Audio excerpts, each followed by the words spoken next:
बिस्मिल्लाहिर्रहमानिर्रहीम, अस्सलाम वालेकुम। My name is Hina Shaukat और मैं Afaq sun series grade 3 general knowledge की टीचर हूँ। आज के इस लेक्चर में हम डिस्कस करेंगे यूनिट नंबर 7 जो कि है कुदरती वसाइल का बचाव। इस सबक के 8 SLOs हैं और हम इन SLOs को डिफरेंट कॉन्सेप्ट्स के अंडर डिस्कस करेंगे। सबसे पहले हम ये देखेंगे कि कुदरती माहौल में तब्दीली क्या होती है और फिर उसकी वजह यानी कि आलूदगी को अंडरस्टैंड करेंगे और फिर आलूदगी की इकसाम को भी 1 बाय 1 डिस्कस करेंगे। फिर हम कुदरती वसाइल को बचाने के कुछ तरीक़ों को समझेंगे और फिर कमयाब जानवरों के बारे में डिस्कस करेंगे और कमयाब यानी कि जो इंडेंजर्ड स्पीशीज़ हैं उनकी हिफाजत के बारे में भी सीखेंगे। And then we will discuss about नापैद जानवर यानी कि extinct animals. Let's begin with कुदरती माहौल की तब्दीली। कुदरती माहौल का मतलब है नेचुरल एनवायरनमेंट, और इंसान जो है वो अपनी ज़रूरियात की वजह से, अपने लिए सहूलियात बनाने की वजह से कुदरती माहौल को तब्दील कर रहे हैं। कुदरती माहौल अगर आपने देखना है तो आप किसी गांव में जा सकते हैं। गांव में ज़्यादातर जो चीज़ें आप देखेंगे वो नेचुरल हैं यानी कि कुदरती हैं, लेकिन अगर आप शहरों पे नज़र डालेंगे तो हमने अपनी आसानी के लिए बड़ी बड़ी बिल्डिंग्स खड़ी की हैं, फैक्ट्रीज़ बनाई हैं, सड़कें बनाई हैं, बहुत ज़्यादा गाड़ियाँ हैं जो धुआं छोड़ती हैं। तो जब आप इसे देखेंगे तो ये आपको कुदरती नहीं लगेगा, यानी कि कुदरती माहौल में यहाँ पे तब्दीली कर दी गई है। अगर हम छोटे लेवल पे बात करें तो जैसे जब आप पार्क्स में जाते हैं तो वहाँ आपको नज़र आता है कि जगह जगह प्लास्टिक की बॉटल्स या फिर रैपर पड़े हुए हैं, तो ये भी कुदरती माहौल में तब्दीली ही है। यहाँ पे आप तस्वीर में देख सकते हैं कि कुछ बच्चे पार्क की सफाई कर रहे हैं। तो अगर आप पार्क में से उन खाली बॉटल्स, उन पेपर्स और उन रैपर्स को उठाएंगे तो उससे पार्क साफ़ सुथरा रहेगा, और पार्क साफ़ सुथरा रहेगा तो उससे बीमारियां भी कम फैलती हैं। किसी भी चीज़ में तब्दीली की जो सबसे बड़ी वजह है वो आलूदगी है। इसी तरह कुदरती माहौल में जो तब्दीली आ रही है उसकी सबसे बड़ी वजह आलूदगी है, और आलूदगी हम इंसान ही सबसे ज़्यादा फैला रहे हैं। साफ़ सुथरे माहौल में हम सेहतमंद रहते हैं, लेकिन बदकिस्मती से कुछ इंसानी सरगर्मियों की वजह से माहौल अब साफ़ सुथरा नहीं है। आलूदगी की बहुत सी इकसाम हैं, जैसे कि फ़िज़ा की आलूदगी यानी कि हवाई आलूदगी, ज़मीनी आलूदगी, सौती आलूदगी और पानी की आलूदगी वगैरह। हम इन इकसाम को 1 बाय 1 डिस्कस करेंगे। Let's discuss air pollution first. Air pollution यानी कि हवा की आलूदगी, इसे फ़िज़ाई आलूदगी भी कहा जाता है। गाड़ियों से निकलने वाला धुआं और फैक्ट्रियों से निकलने वाला धुआं, इसकी वजह से फ़िज़ा जो है वो बहुत ज़्यादा आलूदा हो रही है, बहुत ज़्यादा पोल्यूटेड हो रही है। बहुत से ऐसे केमिकल्स हैं जो कि फ़िज़ा में खारिज हो रहे हैं और हम उसी हवा में सांस लेते हैं, और जब हम सांस लेते हैं तो डेफिनेटली वो जो डेंजर केमिकल्स हैं they are going inside our body, तो वो हमें बीमार कर सकते हैं। इसी तरह जब हम आबी आलूदगी की बात करते हैं तो उसकी भी इंसान ही बहुत बड़ी वजह है। जब हम प्लास्टिक की बॉटल्स वगैरह और ऐसी चीज़ें पानी में फेंक रहे हैं तो उससे पानी की आलूदगी हो रही है। और जब बहुत बड़े बड़े जो शिप्स हैं वो ऑयल को ट्रांसपोर्ट करते हैं एक जगह से दूसरी जगह, तो वो भी समुंदर इस्तेमाल करते हैं, तो उनमें से कुछ ऑयल जो है वो लीक हो जाता है समुंदर के अंदर, तो वो जो ऑयल है वो भी आबी आलूदगी की वजह बनता है, और उससे जो समुंदर में रहने वाले दूसरे जानवर हैं जैसे कि मछलियाँ वगैरह, कछुए वगैरह, सो उनकी ज़िंदगी पर बुरा असर पड़ता है। अगर ज़मीन की आलूदगी की बात करें तो उसकी सबसे बड़ी वजह जो है वो कूड़ा करकट है।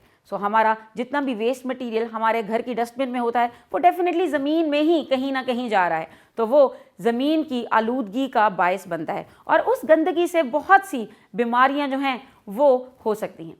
इसके अलावा खेतों में जो इस्तेमाल होता है कीड़े मार स्प्रे, वो भी केमिकल्स ही हैं, तो वो केमिकल्स जो हैं वो भी ज़मीन को आलूदा कर रहे हैं।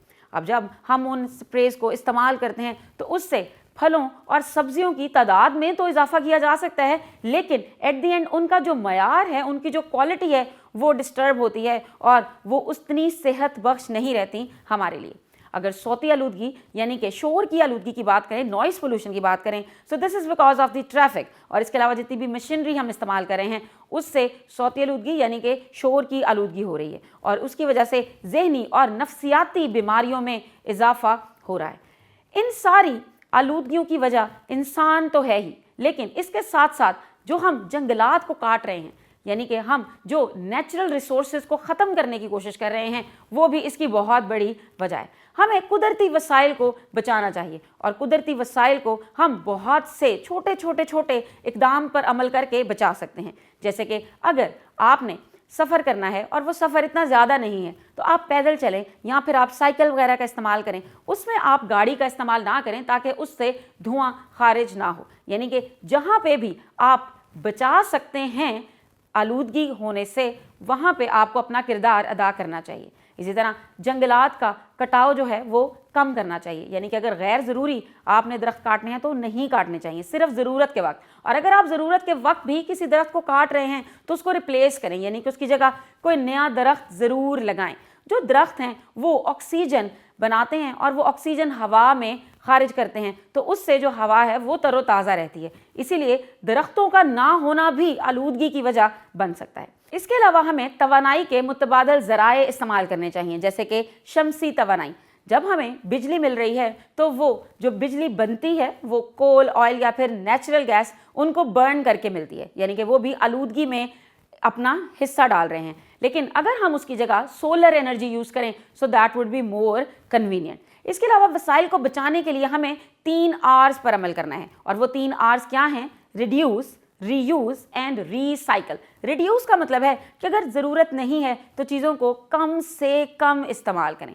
اگر ہم ری یوز کی بات کرتے ہیں تو اس کا مطلب ہے کہ جو پہلے سے ہی موجود چیزیں ہیں اگر ہم انہیں دوبارہ استعمال کر سکتے ہیں تو دوبارہ استعمال کرنا چاہیے بجائے اس کے کہ نئی چیز خریدیں.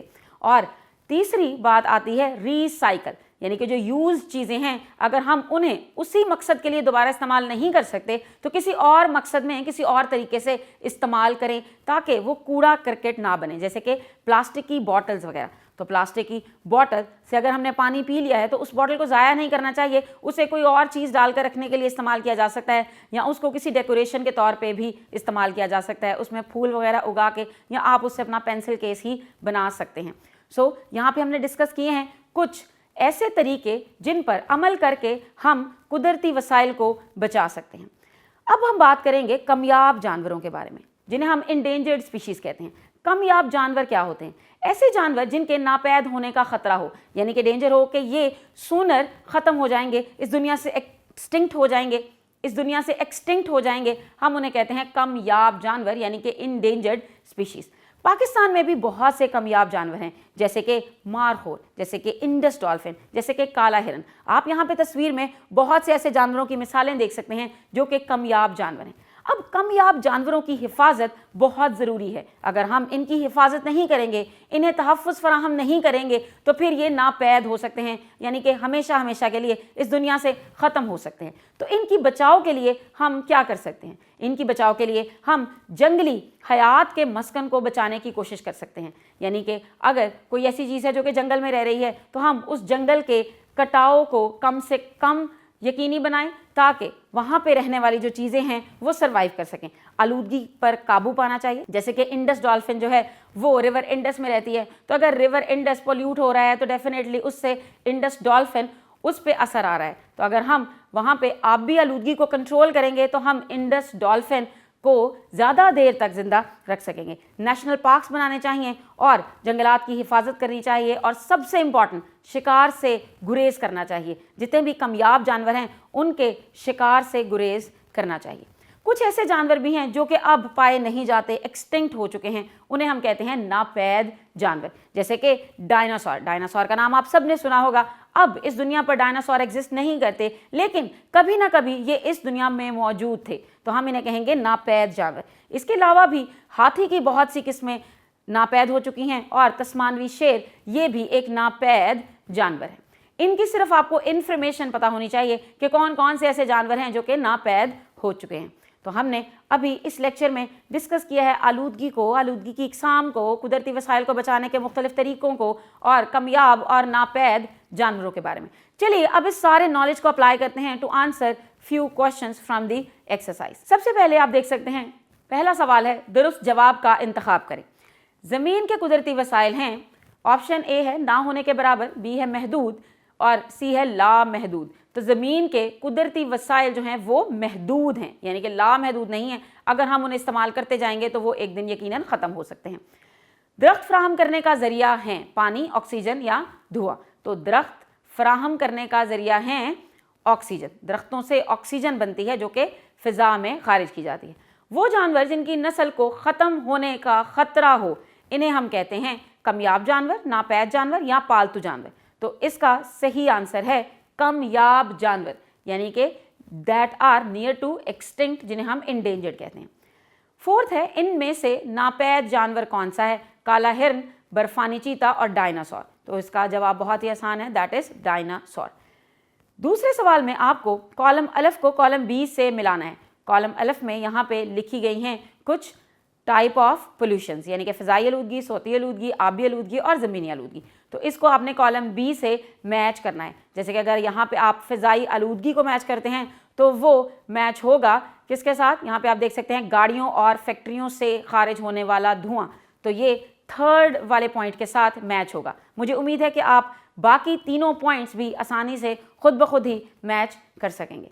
Now you have to do a homework as well. आपको कुछ सवालों के जवाबात भी लिखने हैं। For that purpose we are going to review the lecture first, और फिर आप सबक को दोबारा दोहरा सकते हैं और आप अपनी टीचर की हेल्प भी ले सकते हैं। पहला सवाल है, कौन से ऐसे कुदरती वसाइल हैं जिनका खात्मा बहुत तेज़ी से हो रहा है? और ऐसे वसाइल का नाम जो है वो आप सर्च कर सकते हैं या फिर आप किसी की हेल्प से लिख सकते हैं। हम कुदरती वसाइल को कैसे बचा सकते हैं, हमने यहाँ पे बहुत से तरीके डिस्कस किए हैं। आप कोई से भी तरीके अपने लफ्ज़ों में बयान कर सकते हैं।